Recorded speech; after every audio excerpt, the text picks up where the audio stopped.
Lia e Eneida, as irmãs Alvim, iniciaram um projeto de vinhedo que está indo agora para a terceira colheita em meados de julho a agosto desse ano, 2023. O vinhedo Irmãs Alvim fica nos arredores de Brasília. Eu fui lá, passei uma tarde super agradável com elas, conversamos sobre paixão pelo vinho, o papel das mulheres na vitivinicultura e, acima de tudo, demos muito boas risadas. Um cachorro muito simpático chamado Choio e um coro de passarinhos também participaram dessa conversa.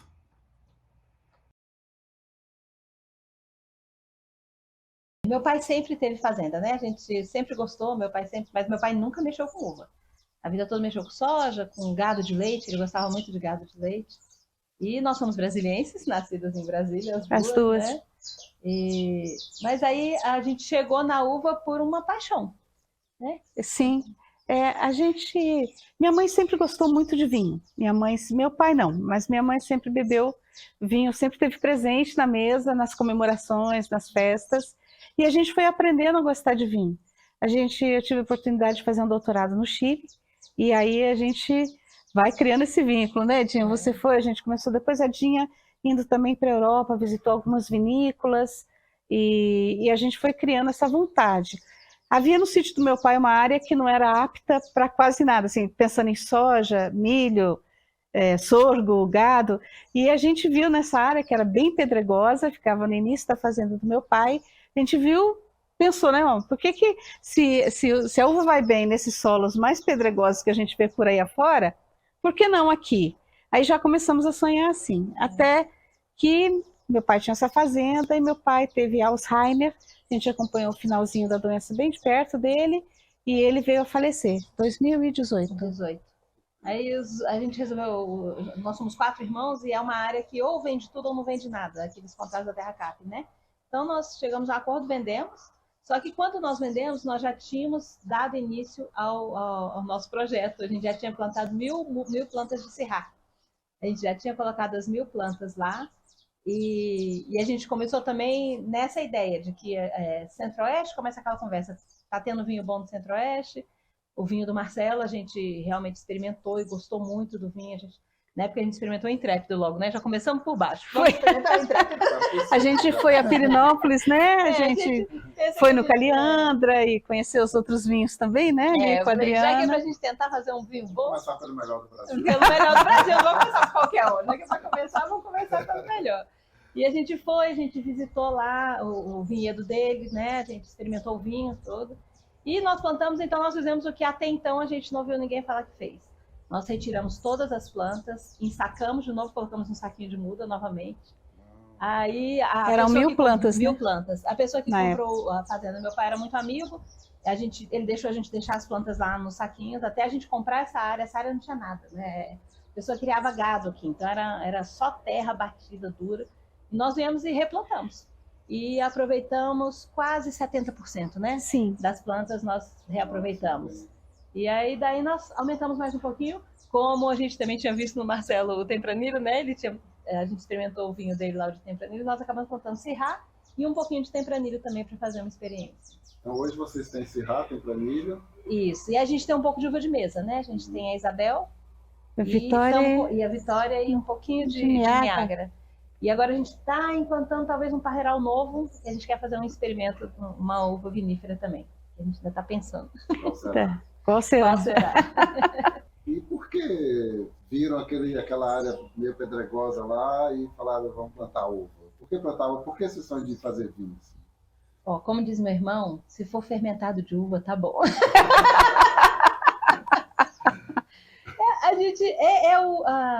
A gente foi descobrindo aos poucos que o lidar com a uva é muito interessante, né?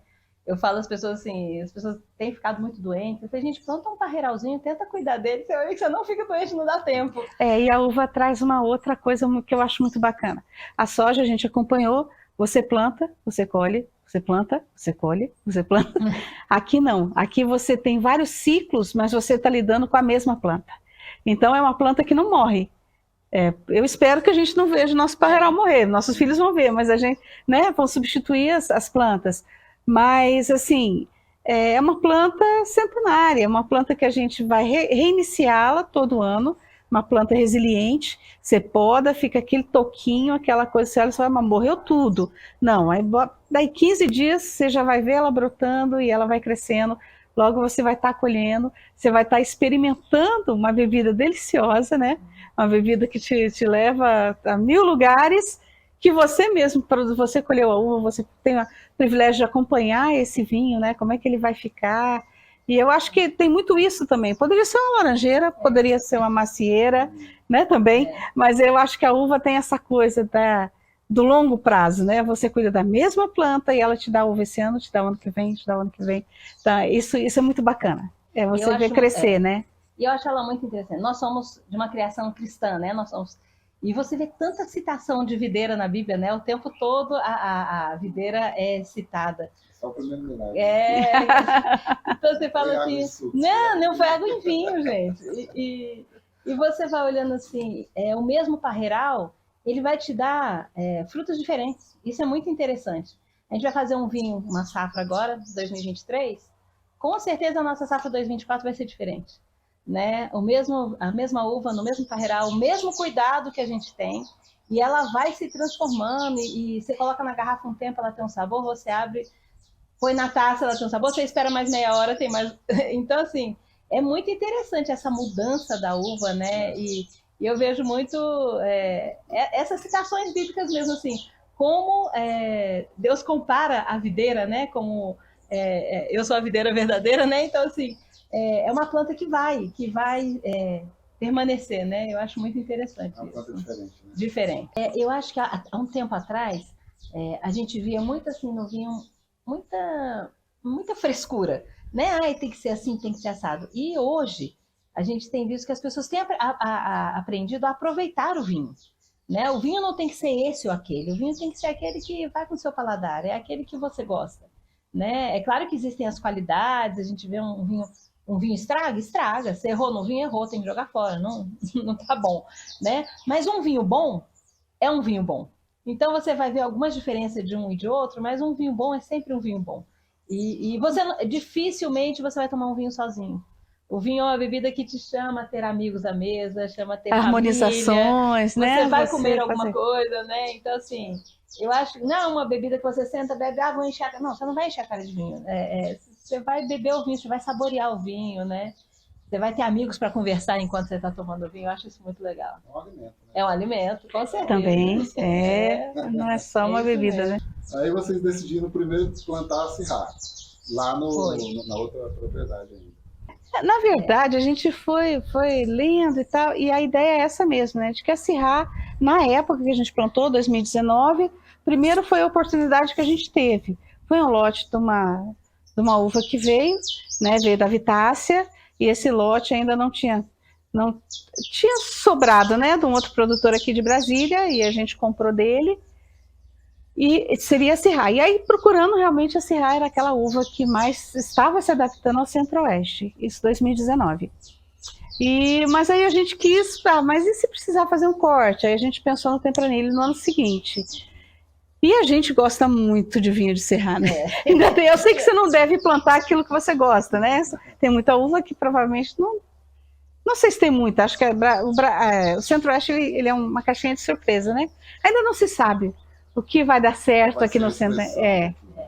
Acredito que Syrah provavelmente hoje é mais forte, deve permanecer. Se adaptou muito bem à dupla poda, né? A dupla poda, né? Que é um sistema, segundo o professor Murilo, por acaso, né? Que é o que tinha sobrado lá e ele trouxe e tentou que deu certo.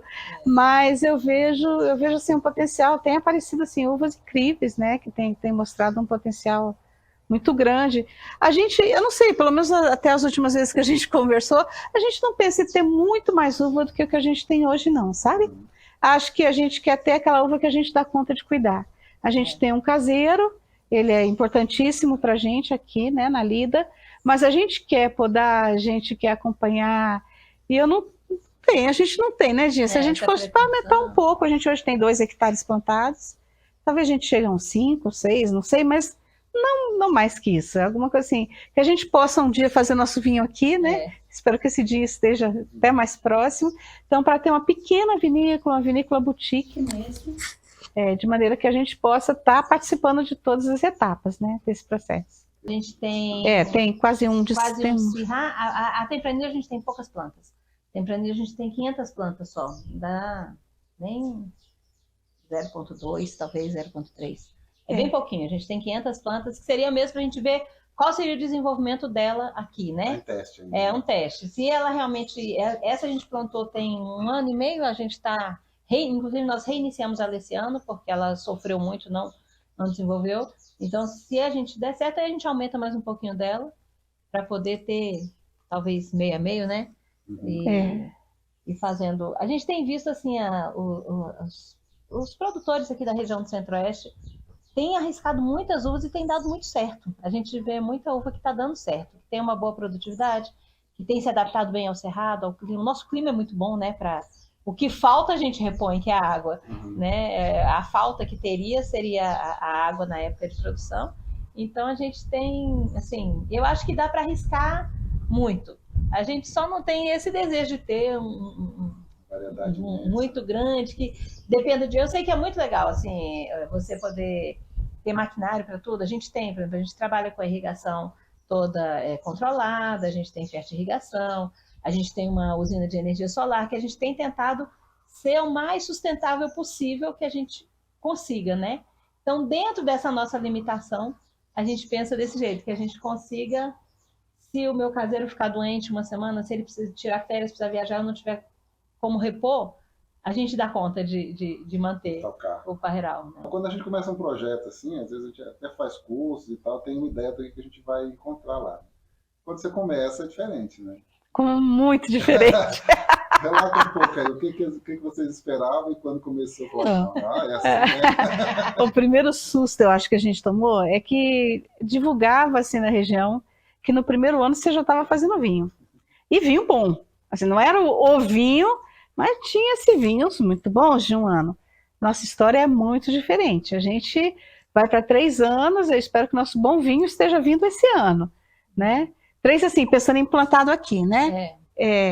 E eu creio que nós vamos ter o melhor vinho lá para o 7º ano, 8º ano. Isso a gente já aprendeu, né? A gente não pode esperar que a planta em 2, 3 anos, e até porque eu acho que hoje a gente sabe que você pode estar comprometendo safras futuras. Se você fizer uma super produção e esgotar a planta no 1º, 2º ano, ela não está madura para o que você vai querer dela nos próximos anos. Então, isso foi um aprendizado duro para a gente, porque a gente investiu pensando, bom, no 1º ano, pelo menos a gente paga a despesa do sítio, né, Dinha? E não foi assim. Muito pelo contrário, né? Nós, como ela te falou, a gente está reiniciando as plantas, que era para a gente já estar pensando em produzir aqui com 1 ano e meio. Mas não tem problema, eu quero que a gente tenha bons frutos. Isso é uma coisa muito boa da gente aprender com a uva. Paciência. Assim, paciência. Porque todo mundo fala, não, ela vai, aí assim, você fica naquela alegria, a hora que ela brota, a hora que começa. Aí daqui a pouco, do nada, amanhece a uva toda amarela. A gente descobriu que foi um vizinho, não sei aonde, que bateu um veneno assim assado e intoxicou nossa uva. Perdemos. Vamos reiniciar a uva. Então, assim, essa expectativa de produção e financeira, a gente realmente não era o que a gente queria. E aí nós sentamos, reconversamos, aquele nosso projeto de talvez em 3, 4 anos estarmos com pelo menos uma parte paga, podemos jogar para uns 10 anos, que talvez em 10 anos. Uma vez foi o Marcelo, até o Marcelo falou, a gente estava no encontro, o Marcelo da Pirineus. Ele falou que a única pessoa que ele viu que ficaria milionário com vinho é um cara que era bilionário. Então ele ficou bilionário. Foi isso então, mesmo. Assim, essa ideia de que você vai ficar rico com vinho rapidamente, pode ser que dê para alguém, mas para a gente não deu certo. Não, assim, algo... Foi um projeto praticamente de aposentadoria. Nós estamos na idade que nós estamos querendo parar as nossas atividades que a gente tinha e entramos aqui com um novo projeto com mais de 50 anos de idade. Então, assim, é um projeto novo e que a gente, graças a Deus, a gente não tem aquele desejo rápido de ver tudo pronto, como a pessoa muito jovem quer ver, tem que dar certo. Então, acho que a gente aprende a ter mais paciência e e vamos lutando, e graças a Deus também a gente não depende disso para sobreviver, né? Esse é um projeto novo, a gente tem as nossas fontes de renda, e não é daqui a fonte de renda, então a gente pode ter essa paciência, mas que não foi dentro do prazo, não foi de jeito nenhum. Outra coisa que a gente aprendeu foi fazer geleia. Exatamente. Porque a gente ia colher, sei lá, pelo menos uns 700 quilos no primeiro ano. Nós colhemos 36 quilos. Dos pretendidos 800, 700. Vamos baixar a expectativa. Ou dos pretendidos 500, enfim. A gente falou, o que nós vamos fazer com essa uva? Não tem o que fazer. Aí a Débora, que eu acho que você conheceu, né? A Débora virou pra gente e falou, por que vocês não fazem geleia? Uai, vamos fazer geleia. Fizemos geleia de Syrah e já engatamos numa geleia de Vitória. Que era a uva, né, que não tinha caroço e muito doce, então a gente podia suprimir o açúcar dessa geleia, fazer bastante uva e pouco açúcar. Eu sei que nós fomos para a primeira feira, o primeiro dia a gente vendeu toda a geleia de Syrah. Toda. A gente pôs o preço lá em cima. Foi um preço assim absurdo. É a geleia mais cara que a gente já viu na vida. Tanto para fazer como para produzir. Eu falei assim, mas a gente vendeu no preço que não pagou a geleia. Não pagou a geleia. Se for pensar na uva, né? Na produção da uva. O que a gente fez, o professor Roberto Maes falou assim, qual foi o vinho mais caro que você já tomou na tua vida? Com certeza o vinho mais caro que nós vamos tomar vai ser a primeira garrafa da Syrah. Esse é o vinho mais caro da minha vida. Não tem como vinho mais caro que esse. Mas esse lance da geleia foi bacana, porque virou quase que um carro-chefe, né? Foi. Então tem pessoas que nos procuraram depois, uma pizzaria aqui de Brasília e tal, queria fazer uma pizza com uma carne, eu acho que não me engano, um filé, alguma coisa, e com a geleia de Syrah. E aí a gente hoje tem a geleia de Syrah, foi o primeiro dinheirinho que entrou aqui no sítio. Ela continua no catálogo. Continua no catálogo, a geleia de Syrah. E essa geleia de Vitória, né? Que a gente continua fazendo. Aí nós plantamos a Vitória. Como a gente viu que a geleia deu certo também, acabamos plantando um pouco de Vitória para a gente poder fazer a geleia. Aí de mesa vocês têm a Vitória? Tem Vitória. A gente tem Vitória, um pouquinho de Niágara e a Isabel. A Isabel a gente plantou na expectativa de fazer um suco. Mas acabou que a gente experimentou um vinho, o Claraval, o João Ricardo e o professor também, professor Roberto Impameri. Eles fizeram um rosé seco de Isabel. Um vinho muito diferente, assim, ficou muito gostoso. Ele surpreende, né? Surpreende. E aí nós estamos com um vinho desse no tanque. A nossa primeira Isabel a gente colocou, a gente está com o vinho, deve ficar pronto agora em abril. Tentando fazer um rosé lá na vinícola de Pameri, seco. Um rosé seco. Que você vai experimentar na que a gente acabar de papear aqui. Então, eu acho que a gente tem alguns preconceitos, né? Esse dia a gente foi na vinícola, uma pessoa pegou um vinho, a gente não viu qual era o tanque, deu pra gente experimentar, e a gente, nossa, que delícia, que vinho bom, não sei o quê, cheiramos, né, um aroma agradável, não tinha esse aroma da uva, né, que costuma ter. Ele falou, não, o que você achou desse Syrah? Não, as duas, acho que não é, mas isso é Syrah? Ele deu uma gargalhada e falou, não, isso é Isabel. Olha como a gente é preconceituoso, né? Se você não vê na garrafa escrito, Então, são preconceitos assim que a gente tem que quebrar, né? Abrir novos parreirais. Nesse parreiral a gente vai ficar só com essas para manter essa... São as primeiras. Né? São as primeiras. Ela tem toda uma história pra gente, né? Esse negócio de a gente ter plantado, ter retirado, ter replantado, ter chorado, ter gritado, ter brigado. Vocês brigam? Vocês não, a gente não briga, não. A gente não briga. A gente briga com a uva. A nossa briga é com a uva. Mas aqui, tá vendo? Elas estão rebrotando, ó. Então, vão reiniciando agora. Se você vier daqui uns 2 meses, ela tá toda com folha. Aqui, ó. Já deve estar por aqui assim, daqui uns 2 meses. E a gema é cada cotovelinho desse. Isso. Cada cotonetinho. Vocês já vinificaram, então? Já. Na primeira colheita, não, né? Não, a gente vinificou. A primeira a gente fez geleia, né? Na segunda, a gente fez. Nós fizemos 22 garrafas. Aqui. Esprememos com essas mãozinhas. Isso nem foi para Pameri. Não. Esse nós fizemos aqui, no sítio com o enólogo, o Thomas, que nos acompanhou um bom tempo. Aí o Thomas ficou aqui com a gente, nós vinificamos. Trouxe a prensa, prensamos aqui. Esse vinho nós fizemos, inclusive nós não colocamos nenhum fermento nela, uma levedura, foi Levedura selvagem. Selvagem, né? Selvagem. Indígena, né? Aí ele ficou um vinho interessante, não é um vinho fino, né? Assim, não foi filtrado, nada. Mas ficou um vinho gostoso, né, Bia? Não sei se eu sou Pra suspeita. gente é gostoso.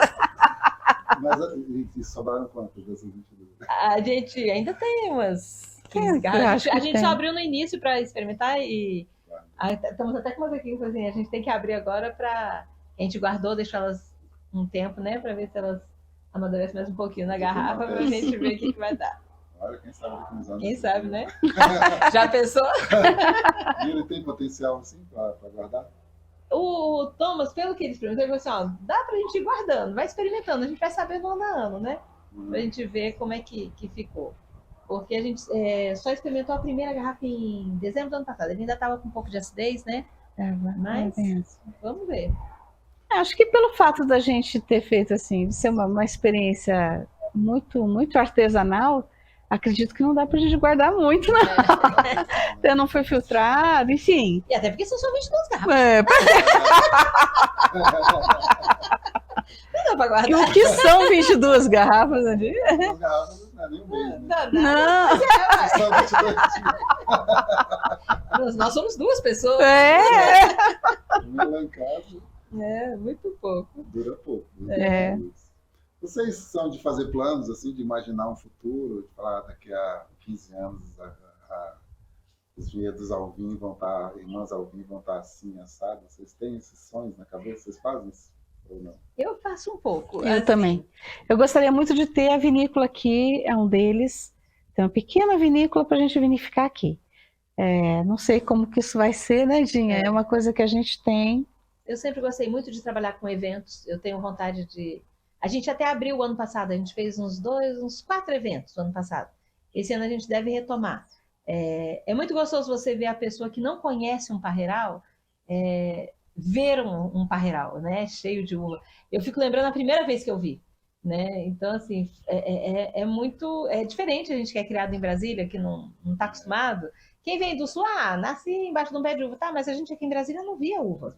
Brasília ninguém viu uva. Quem é de Brasília, quem foi criado aqui, se não saiu de Brasília, não viu uva, né? Então as pessoas chegam e não esperam ver um parreiral em Brasília, né? E um parreiral legal, gostoso, um lugar gostoso de passear também, que modéstia à parte, nosso sítio é gostoso, né? É um lugar gostoso.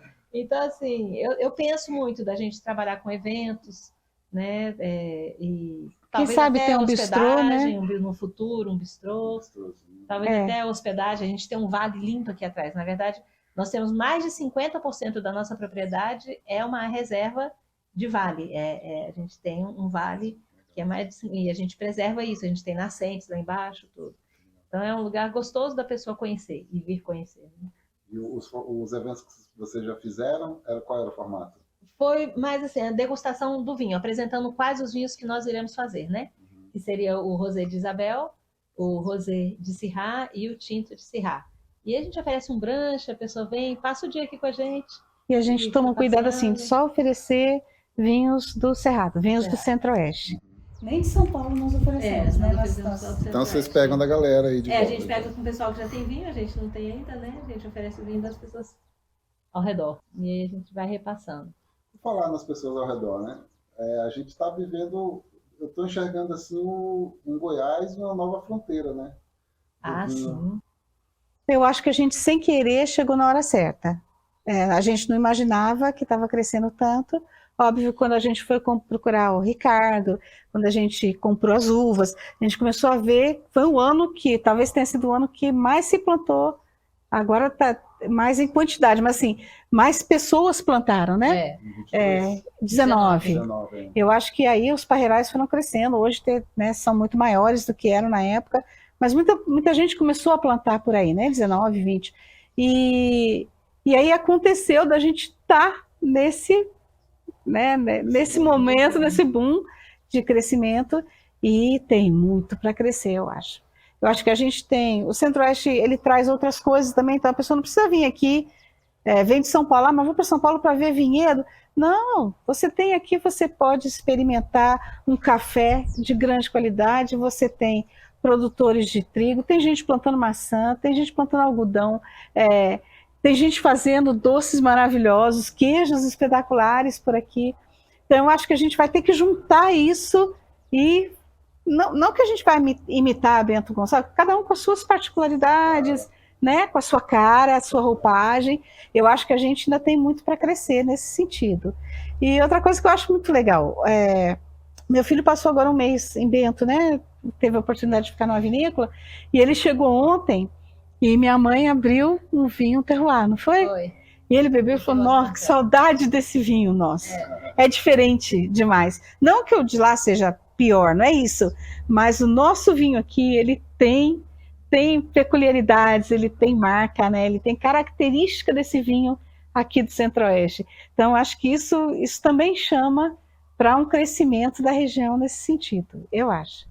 Por enquanto ainda tende a ser um vinho mais potente. Pode ser, né? Porque eu acho que ainda está se encontrando, né? Esse equilíbrio. A gente tem alguns que realmente são bem encorpados, você pega né? Bandeira, por exemplo. Mas o que eu vejo é que as pessoas estão. Eu acho que principalmente porque, primeiro, a uva que mais se desenvolveu aqui inicialmente foi a Syrah, ela já tem essa característica, né? Ele tem realmente um sabor diferente. Eu acho que esse nosso o terroir mesmo, né? É realmente diferente, mas eu acho que ele tem mais potência mesmo do que. Não vai ser. Eu acho que ainda veio muita experiência. Esses dias eu experimentei um Sauvignon Blanc, aquele do Triaca. Tá delicioso. Você bebe um Sauvignon Blanc, você espera aquele vinho mais floral, né? E não, ele tá bem. Ele tem acidez, ele tem aroma, ele tem característica.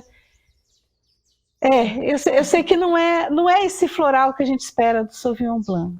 É um vinho muito mais saboroso. Tá. Eu não sei se é porque eu não sou muito fã do Sauvignon Blanc, né? Não é meu preferido. E a gente tomou uma garrafa. Tomou uma garrafa. E assim, não tomou porque tinha que tomar, tomou porque estava muito gostoso. Você vai tomando e fala assim, gente, esse vinho é diferente. Então eu acho que as pessoas têm que... Então eu acho que as outras uvas virão diferentes também. Eu dei esse exemplo para mostrar que eu acho que as outras uvas virão diferentes. O Pinot Noir daqui talvez não seja o Pinot Noir do Sul ou de São Paulo, eu não sei, né? Eu acho que a gente vai ter surpresas, eu acho que boas surpresas.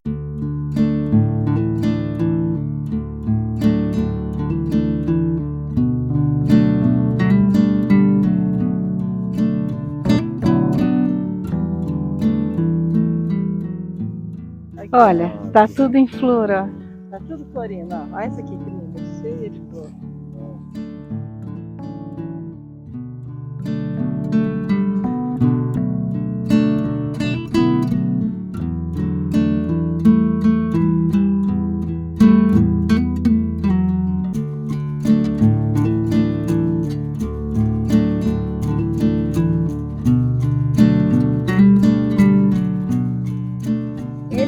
Esse ano agora vai ser a nossa primeira grande vindima, né?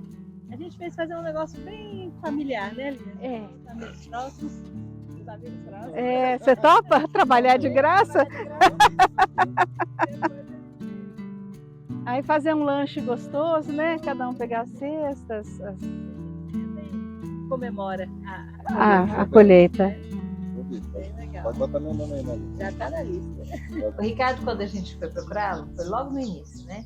A gente entrou na fazenda do meu pai, era de soja, né? Então, Ricardo, a gente pensa, queria saber com vocês, onde a gente poderia plantar uva? Ele olhou para lá, em lugar nenhum. Vocês não vão plantar uva aqui. Eles querem plantar uva no meio da soja.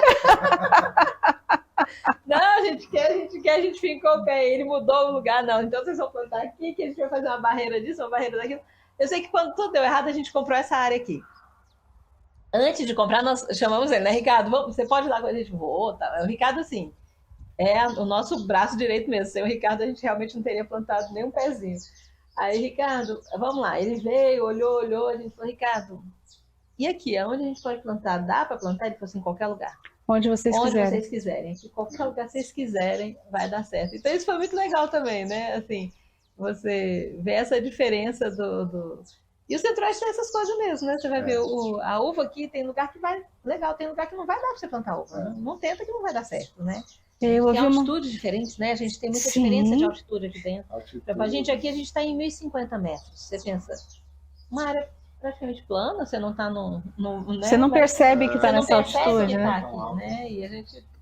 Então... A gente tem essa amplitude térmica nossa é muito alta também. Então tem períodos aqui que a nossa média diária fica em 10 graus, e 9 graus, a média, né? Sendo que perto de 2 horas você tem 23, 25 graus, mais, né? Tem até mais. A amplitude é muito grande, né? A gente 3, 4 graus ali na beirada é comum. A gente teve 0 esse ano, mas foi uma situação, né? Não vale. Nossa, dá pra usar aquele casaco lá. Dá. Eu ouvi que um enólogo falou esses dias, que eu achei bastante interessante. Ele disse que às vezes ele está na vinícola que ele trabalha e ele recebe uvas e ele fala, bom, nessa uva aqui eu só posso fazer isso, por exemplo, eu vou ter que fazer um licoroso, vou ter que fazer um vinho com no máximo 12%, se eu chegar lá com açúcar... Ele disse que quando ele trabalha com uva do Centro-Oeste, ele vira e pergunta, o que você quer que eu faça com essa uva? Show, né? É show, é uma coisa assim. Você quer menos ou mais, né? Teor alcoólico? O que você quer fazer com essa uva? Você quer colher como? Você pode escolher. Você pode escolher. Você tem janela para colher, né? Não é aquela coisa. Eu posso escolher a uva um Brix de 26.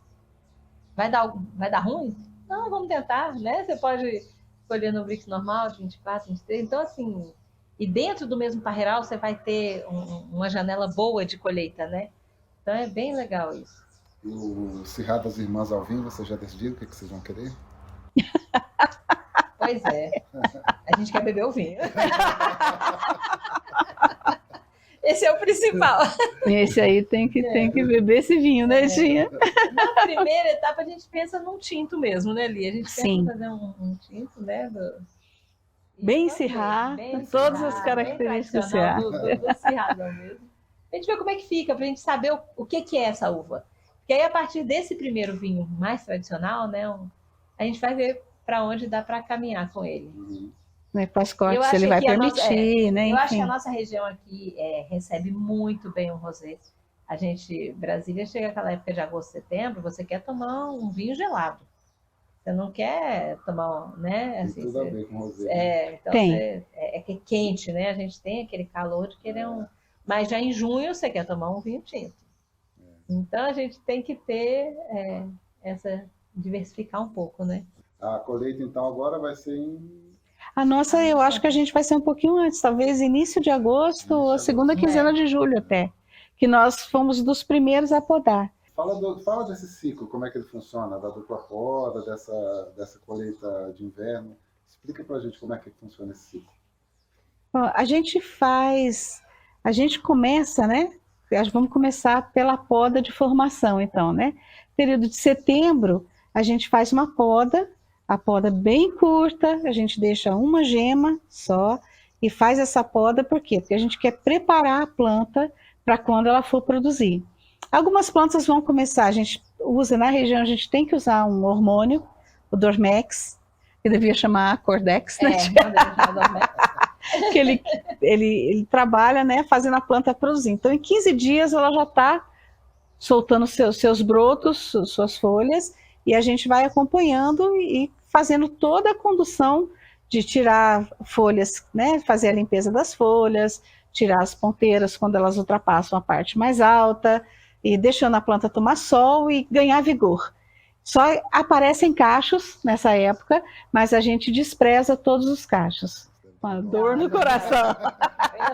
Vamos deixar amadurecer, a gente faz geleia. Para preservar a planta para essa produção, que é da segunda produção, né? Quando chega final de fevereiro, março, a gente aí vai fazer essa poda, que é a poda de produção. A gente repete o processo, deixando mais gemas. Aí, nesse caso aqui, isso. Continua aí, Tinha. Inicialmente, algumas pessoas fizeram uma poda com 3, 4 gemas. O ano passado, a gente fez uma poda com acho que 4, 5 gemas, né? Sim. Esse ano nós fizemos uma análise de fertilidade da planta e realmente pelo menos a nossa planta, a fertilidade está acima. Então nós fizemos uma poda com 8 gemas. E a gente vê que os nossos cachos estão nas gemas de cima mesmo. Então, agora nós fizemos essa poda de produção, nós fizemos com aproximadamente 7, 8 gemas, uma poda bem mais longa, né? Então, você vai ver que a planta o cacho dela não vai dar aquele, vai dar um pouco mais alto, né? E aí vieram cachos maravilhosos, assim, a planta tá bonita, tá desenvolvendo Tanto em bem, quantidade como em tamanho de tamanho cacho. A expectativa está ótima. Tá, então tá você vê, altíssima. Toda a planta a expectativa sim. Então, mas a gente não desanima. Não. Entra ano, sai ano, né? Não, mas ó, no início de agosto não é possível. A gente vai ter que tirar uma foto para comprovar o que nós estamos dizendo aqui. A gente vem aqui de novo. Para poder confirmar. Mas aí, quando chega agosto, a gente colhe e começa de novo. Por isso a dupla poda, né? Os outros estados, eles fazem uma poda só, que vai ser só a produção mesmo de dezembro, que que no sul eles vão colher a uva agora, né? Fevereiro. No nosso caso, a gente vai colher. E aí a gente tem essa vantagem, como a gente vai produzir a uva em agosto, final de julho, agosto, a uva vai estar amadurecendo em julho, junho, a gente está numa época muito seca. Então, o maior problema que a gente tem hoje, assim, em volta da uva, é um fungo chamado mildio e umidade. Quanto mais umidade e calor, ele se desenvolve melhor. A gente usa muito menos defensivo. Então, essa época de produção da uva, a gente praticamente não usa defensivo na uva. Então, você vai colher uma uva sem agrotóxico quase. Ela é uma uva que talvez você tenha que fazer uma ou outra pulverização, mas muito pouco, né? Então, é uma uva mais limpa. E como é muito seco, ela é uma uva mais doce, né? Ela fica uma uva mais bonita também.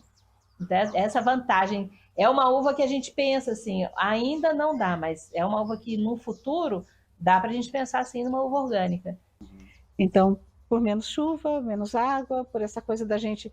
Aqui é quase impossível você não ter respeitado o período de carência, porque também você não vai bater fungicida para jogar fora, não precisa, para que eu vou botar? Então, esse período de carência é bem respeitado e você não leva essa uva com fungicida para o tanque, né? E eu acho que isso é muito bacana.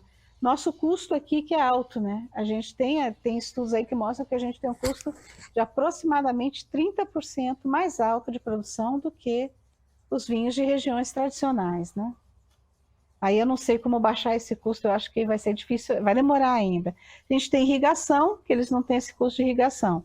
Por outro lado, lá eles têm a obrigação das telas, né? Por conta de granizo e outros problemas que eles têm, né? Os passarinhos, né? A gente usaria a tela para os passarinhos. Aqui tem muito passarinho. E a gente acaba usando a tela também, né? Nossos sócios. Mas a gente não precisa cobrir o parreiral todo, né? A gente cobre só a linha da uva. Só para proteger mesmo os cachos dos... A questão do maquinário é toda mais cara para a gente, né? Que a gente não tem tradição ainda. Nós vamos ter, não temos ainda. Funcionários, treinamentos, esse pessoal todo para trabalhar. A gente tem um grande problema com mão de obra. E aí é isso, né? A gente está participando desse processo, né? Está começando uma tradição. Eu acho que vai ser legal. O que a gente usa no caso do vinho, vem de fora mesmo, assim, o maquinário. Garrafa, rolha, rótulo.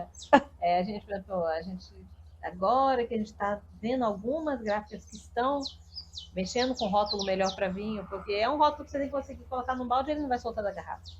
Né? Não é qualquer rótulo que você vai colocar na garrafa. Então, tem que ser uma gráfica acostumada com esse tipo de...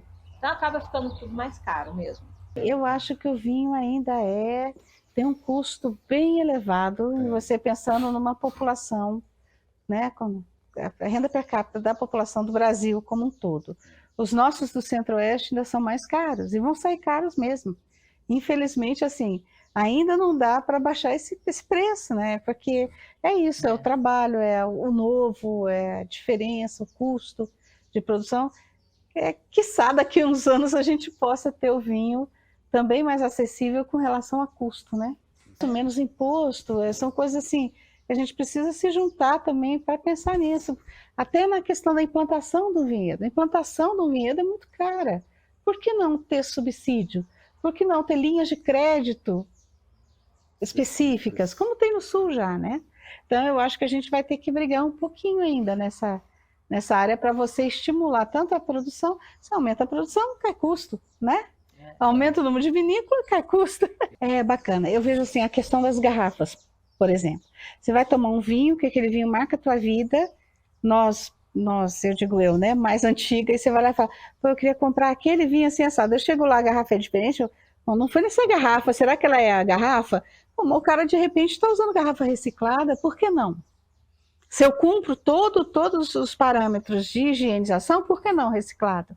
Então, isso são novos valores, né? São paradigmas sendo quebrados, e eu acho isso muito bacana da gente, e também pensando nessa questão da natureza, por que não reciclar?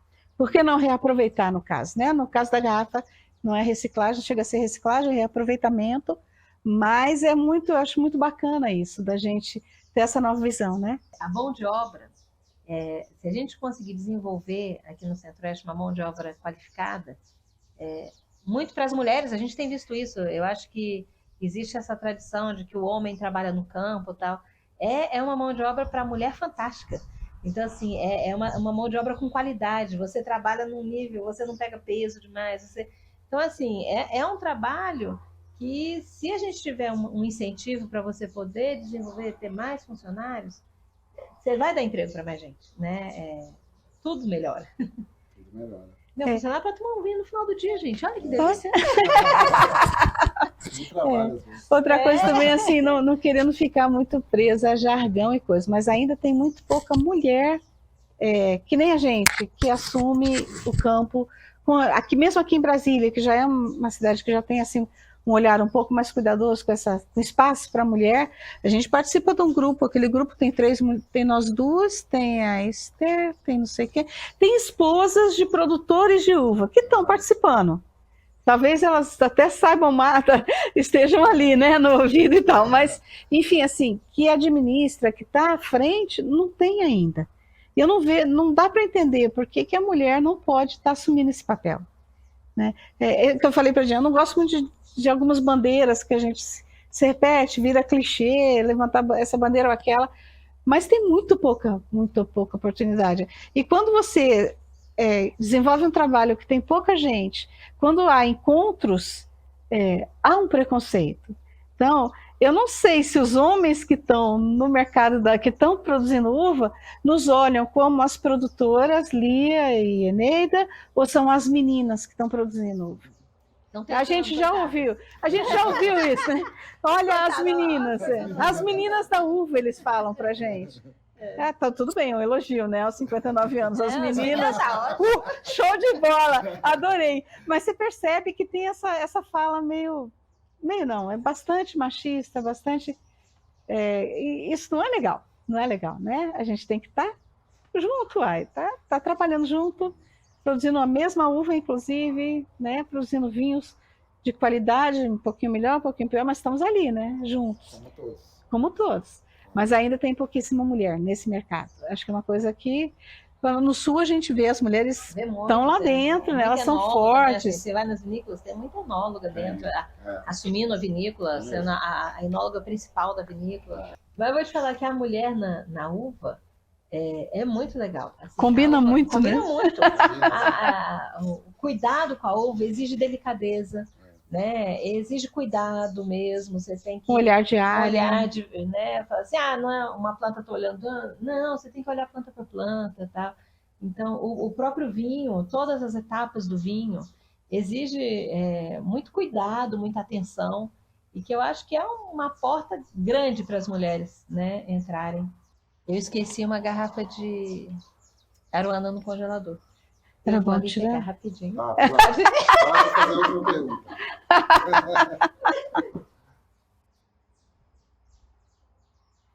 É bom morar aqui, né? Eu gosto muito. Eu levanto de manhã, dou uma andada, volto, faço as coisas de casa. Às vezes à tarde, eu gosto mais de começar a andar essa hora, que o sol já baixou. Aí eu vou olhar alguma coisa, às vezes fico por lá mesmo, estudando, lendo. Mas é gostoso, é bom ficar aqui.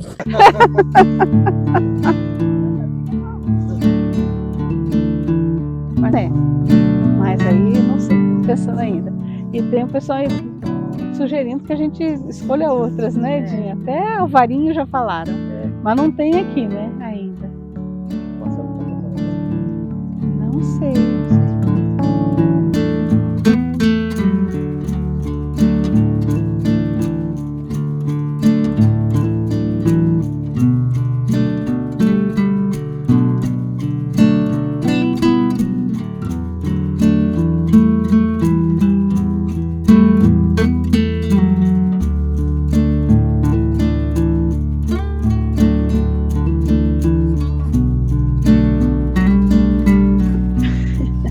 fermentado de uva. E que pode variar em teor de álcool. Eu acho, para mim, o vinho é uma bebida que me desperta vários sentidos. E isso eu acho muito rico. Você tem o olhar, você tem a cor, você tem aroma, você tem paladar, você tem o tilintar das taças, que aguça a sua audição. E por ser uma bebida alcoólica, obviamente, é uma bebida que te deixa feliz, a depender do quanto você bebeu, né? E é essa bebida que traz os amigos também. Dificilmente... existem outras bebidas que... Provavelmente, eu não lembro agora de alguma que aguce todos os sentidos. Mas eu acho que o vinho me traz isso. O vinho, ele traz essa satisfação, ele é extremamente prazeroso. Você beber um bom vinho, você tem sensações de prazer muito interessantes, muito gostosas, né? Eu acho que justamente por isso, por mexer com todos os seus sentidos, né? E se tudo der certo, eu vou até o fim. Com ele ali, do ladinho. O principal do vinho é um chamariz para amigos e família. Para mim, o vinho é assim... Eu não me lembro, eu não estou falando que isso é impossível, não. Acho que pode, muita gente faz isso. Eu não lembro de abrir uma taça de vinho para tomar sozinha.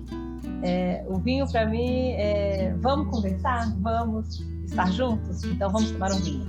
Né? Eu acho que o vinho é isso. O vinho me remete a isso. É o estar ali em comunhão, né? Com amigos, irmãos, e muito legal. É isso. Legal. E mais tudo que ela falou. Além de ser lindo, Além né? de ser lindo. O Ricardo é essa pessoa, né? Que vai te mostrando, vai te trazendo. Você não imagina que Brasília tem esse leque de oportunidades no vinho. Pois é, o estado todo. O Ricardo eu acho que ele acaba juntando essas pessoas, né? Porque ele tem uma coisa, ele é muito desprendido. É uma pessoa assim, e ele ajuda as pessoas. Mas todo mundo que a gente conheceu, que começou com ele, hoje, por exemplo, Carol tá em Lavras, a Débora tá no quarteto, o Thomas tá lá no Engenho das Lajes, Humberto está começando na Assunção. Então o Ricardo vai colocando as pessoas que trabalham com ele. Ele não tem vaidade, não tem egoísmo, né? Ele treina, alguém quer, ele não, vai, cresce, né? Toma asas. No início, algumas vezes a gente meio que desobedeceu ele, que ele falou, gente, vamos. Não, Ricardo, ele falou, mas gente. Aí a gente ficou o pé e falou, não, tá bom, então vamos fazer. E deu errado. Porque a gente não fez o que ele mandou a gente fazer. Então... esse exame de fertilidade de gema que a gente fez foi feito no laboratório. Colhido material, levado para o laboratório e vista. A partir da 8ª gema de vocês, né? Ele já tinha dito. Ele já sabia, ele olha no pé. Vocês só vão daqui para cima. A gente, mas Ricardo não chegou o resultado ainda, não, mas... Lia, você pode aqui pode fazer no terceiro. Uai, mas por que nesse eu vou fazer no terceiro? Não, porque essa gema aqui tá fértil. Mas Ricardo, qual a diferença desse paquete? Vocês estão vendo aqui, ó. E ele fala com ela, mano, aqui, eu não tô vendo nada. É massa.